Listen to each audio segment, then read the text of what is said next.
안녕하세요. 오늘 월터 카이저의 신약의 성령론에 대해서 한번 살펴보도록 하겠습니다. 월터 카이저는 여러분들이 제일 잘 아시는 대로 20세기 최고의 구약학자라고 일컬어지고 있죠.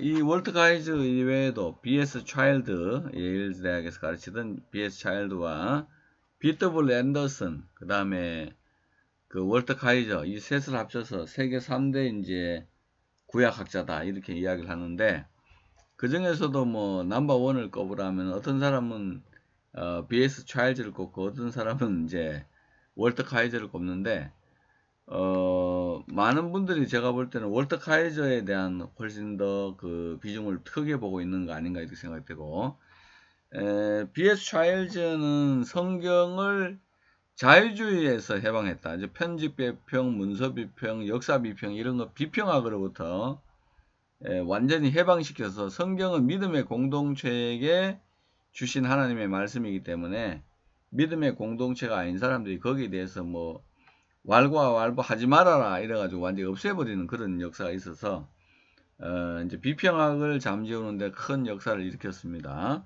그래서 뭐 그도 역시 최고의 학자 중에 한 사람이고, 그와 필적할 수 있는 이 사람이 월터 카이저, 특별히 그 트리니티에서 구약학 교수라면서 많은 인재들을 양성한 사람입니다. 이분은 좀 특이하게 그 현장에서 목회도 좀 하셨고요. 목회하면서 그 지금 살아계셔서 역사하시는 하나님, 즉 성령님에 대한 그 이야기, 그걸 이제 치유하시는 하나님이란 책에서 잘 기록을 하고 있죠. 한번 시간 되시면 치유하시는 하나님, 그 치유하시는 예수님이라고도 번역되어 있는데 한 번 더 보시면 좀 더 깊이 알 수 있을 것 같습니다. 이분은 이제 그 주여 나를 긍휼히 여겨주시고 나를 치료해 주십시오라고 기도하는 가운데 성도들이 치료되는 것을 많이 봤기 때문에 보수주의이면서도 상당히 지금 현재 역사하시는 하나님의 사역에 대해서 열려있는 사람이었다 이렇게 볼 수가 있겠습니다. 근데 그 월터 카이저의 성령론은 핵심은 오순절 성령 강림의 단회론이 아니라는 겁니다. 왜냐하면은 오순절 성령 강림의 단회론을 많은 사람들이 이제 뭐 아브라함 카이퍼나 그 존 스타터나 리차드 게핀이나 이런 여러 학자들이 그 막 외치고 20세기에 그 상당히 많이 주장을 했는데, 그게 과연 성경에 그러냐 하는 그런 거거든요. 성경에 그게 이제 그렇게 과연 성경이 그렇게 말하고 있느냐 하는 것에 대하여 말하면서 The Uses of the Old Testament in the New라는 거죠. 신약에서 구약 성경의 사용이라는 책을 통하여서 그 신약에서 구약 성경으로 넘어가면서 성경은 정확하게 넘어가는데 성경에서 교리로 넘어가면서 잘못됐다 하는 그런 이야기를 많이 하고 있죠. 왜냐하면은 그 마지막 날에 내가 만민에게 나의 영을 부어준다 하는 그 말들을 하면서 오순절 성령 강림을 받은 그거는 단 하루에 120명의 유대인들에게, 그것도 대부분이 남자들이 있을 것으로 추정되는 사람들에게서 그 성령이 부어졌는데, 그게 어떻게 해서 이게 만민에게 부어준다는 말, 특별히 여기에 나오는 요엘서 그 3장 1절, 그 우리말로는 2장 28절인데 여기에는 에틀루히 알코올 바사르 해서 에시포크 할 때는, 에시포크는 풍성이 부어주는 거고, 알코올 바사르는 모든 육체 위에 따로따로 부어준다 이거예요. 그렇기 때문에 한 사람 한 사람 부어주는 걸 보고 모든 육체라 그러지, 그 120명이 성령 받는 게 무슨 그게 성경에 말하는 그게 무슨 만민이냐. 그리고 유대인에게만 부어졌지, 여기에 나오는 콜바살은 모든 민족인데 그 유대인에게만 부어준 게 그게 무슨 성경에 부합한 말이냐 이렇게 하면서 이제 그 구약 성경을 통해 가지고 기존에 형성되었던 조직신학의 적으로 형성되었던 그 너무나도 교리가 돼서 사람들을 옥죄고 있는 교리에 대해서 공격을 해버리는 그런 일이 일어나게 된 거죠. 그래서 요한 칼빈의 경우에는 신약 시대의 모든 육체에게 성령이 부어진다 하는 것이 요엘서에 약속이 되어 있고 만민이 성령 받는 걸 인정했습니다만은 그 뒤에 일어난 소위 말해서 뭐 신칼빈주의자라고 하는 사람들의 카이퍼나 비비 워필드나 그 다음에 자칭 칼빈주의라고 하는 그 리차드 게핀이나 뭐 이런 사람들이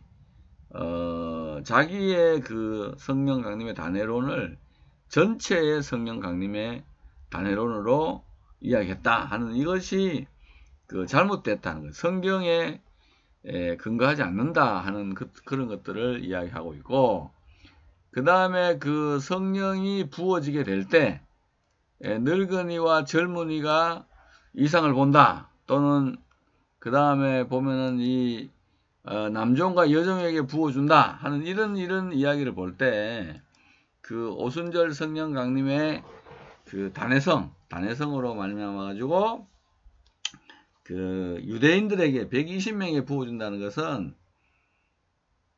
성경하고는 아주 먼 거리에 long distance 됐다. 이거는 뭐 말할 필요도 없을 만큼 멀어졌다는 거죠. 그래서 우리가 이제 웨스트민스터 신앙고백서도 그렇게 강조합니다만 모든 교리나 학문을 할 때는 항상 그게 본문에 근거하고 있느냐 하는 거를 봐야 되는데 그 본문에 근거하고 있는 게 아니다. 이렇게 이제 주장을 하게 되면서 그 단회론 이런 주장을 그 다시 들여다 봐야 된다. 이렇게 이야기를 하고 있죠. 그래서 이제 그 여호와의 그 말씀대로 여호와의 그 능력을 받은 그 하나님의 백성들이 남종과 여종, 그 이거 성령의 민주화라는 거잖아요. 옛날에 그 성령은 유대인들만 받고, 그 다음에 유대인들 중에서도 왕과 선지자 그리고 그 제사장들만 받았는데 남종과 여종, 늙은이, 젊은이 할 것 없이 다 부어준다 했으니까 엄청난 성령의 역사가 일어나게 되는데, 이게 바로 이제 모세가 말한 성령의 민주화다 그 말이죠. 성령의 그 민주화라는 말이 왜 쓰였어요? 그 엘닷 메닷이 그 민수기에 보면은 그 70명의 장로들에게 하나님이 성령을 부어줬는데 막 예언을 하니까 그들이 장막에서 막 예언을 하고 이러니까 여호수아가 저들을 좀 중단시켜야 됩니다. 그렇게 말하니까 모세가 무슨 소리 하느냐, 나는 모든 백성이 다 성령 받고 선지자 되기를 원한다 하는 그런 이야기를 했다는 거죠. 그래서 이 구약학자이면서 그 구약을 볼 때 오순절 성령 강림의 단회성이라는 거는 이거는 있을 수 없는 거고, 또 오순절 성령 강림은 만민에게, 남종과 여종에게, 유대인을 넘어 이방인에게 성령을 부어주는 성령 부어주심의 출발점이 된다는 거, 출발점이 되었다는 그런 것을 말씀으로 우리가 볼 수가 있겠습니다. 그래서 출발점이 되었다 그러면서 이제 만민에게 성령을 부어주시되 그거를 이제 따로따로 부어준다. 따로 이제 한 사람에게 이렇게 막 집단적으로 그렇게 부어주는 게 아니고 따로따로 부어준다 해서 스가랴서를 좀 인용할 스가랴 12장입니다. 스가랴 12장 12절 온 땅 족속이 따로 애통하되 다윗 따로 아내 따로 나단 따로 아내들이 따로 한다. 따로 레위 따로 아내 따로 시몬 따로 아내 따로 각기 모든 남은 족속 각기 따로 하리라 이거죠. 그 사람들이 다 부어주는 게 따로 부어준다. 따로 부어주게 될 거다. 그래서 이때 성령님의 이름이 뭐죠? 은총과 강구하는 심령을 부어주리라.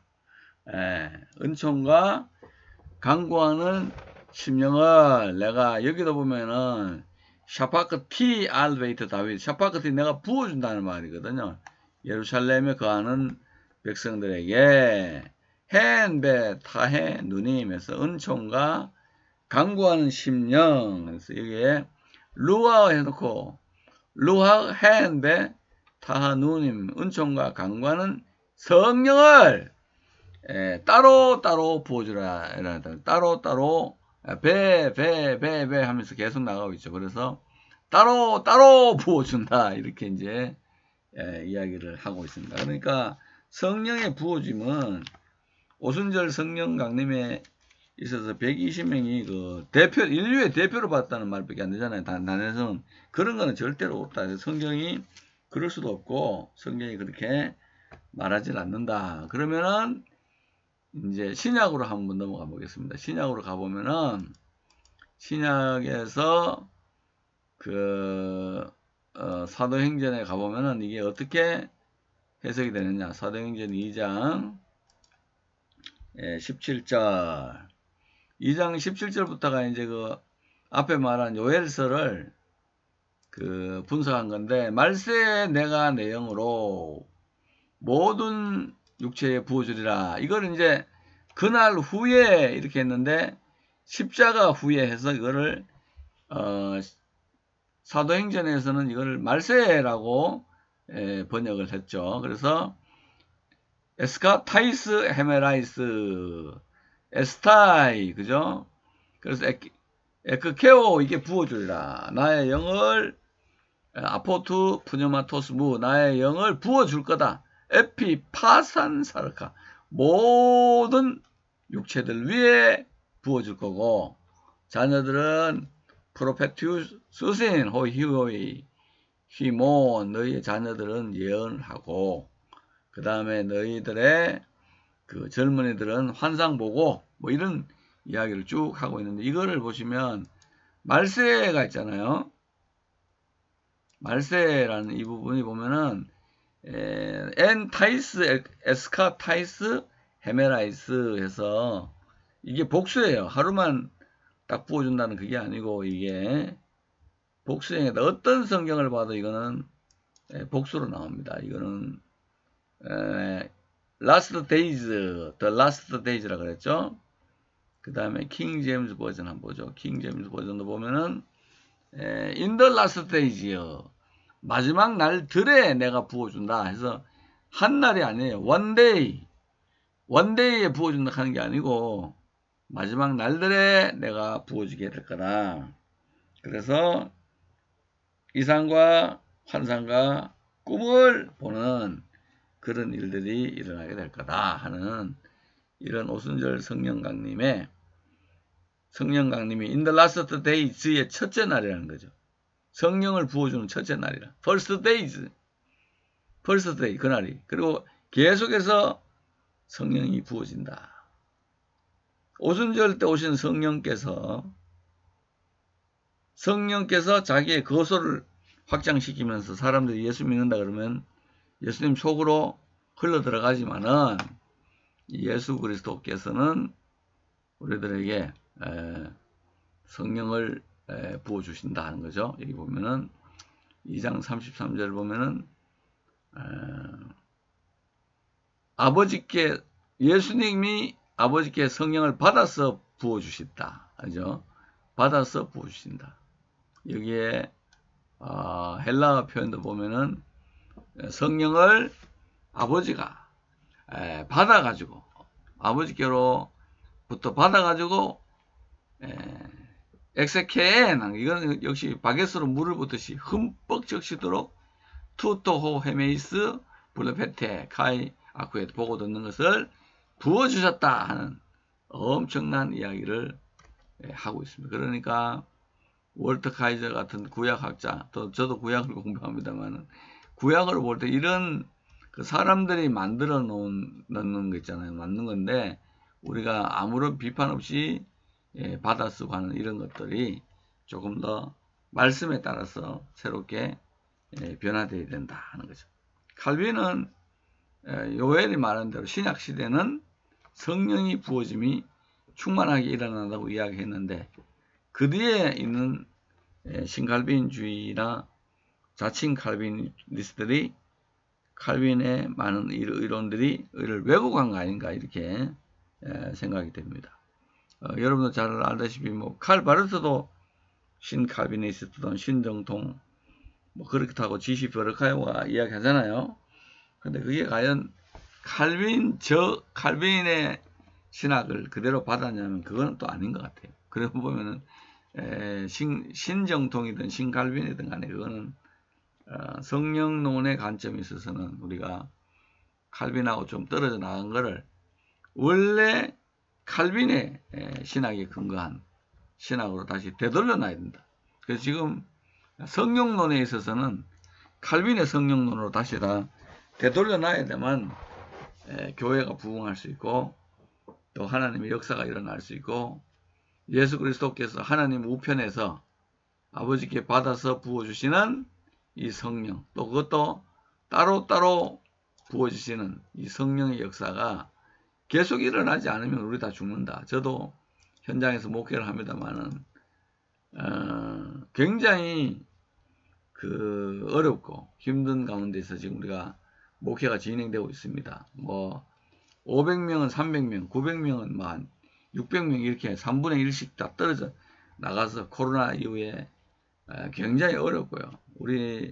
저도 노회장을 하고 우리 노회도 살피고 있습니다만은 참 힘든 가운데서 우리 고군분투하는 그런 분들에게도 하나님의 성령이 충만히 부어주시기를 바라고 또 기도하는 현장마다 하나님의 성령이 부어져 가지고 막 기사와 표적이 나타나고 그로 말미암아 안진병이 일어나서 5,000명의 역사가 일어났던 것처럼 또 막 그런 부흥의 역사가 좀 일어났으면 좋겠다 하는 말씀을 좀 드리겠습니다. 오늘은 제가 이제 뭐 월터 카이저가 이야기한 그 본문에 대해서 조금 말씀을 드렸고요. 오순절 성령 강림이 예수께서 신약 신화에 부어주시는 성령 강림의 첫째 날이라고. 그 날로부터 말세까지 성령이 부어지는 날이라는 사실을 말씀을 드렸습니다. 그리고 오순절에 오신 성령께서 자기 거소를 확장시켜 나가는 수평적인 역사도 있지만은 위로부터 부어지는 수직적 역사, 버티컬한 역사가 있어야만 교회가 부흥한다 하는 거 우리가 기억하면서 오늘도 수직적이고 수평론적인 그런 성령의 부으심과 성령의 거소 확장이 우리 동역자들에게 함께 하시기를 바랍니다. 샬롬.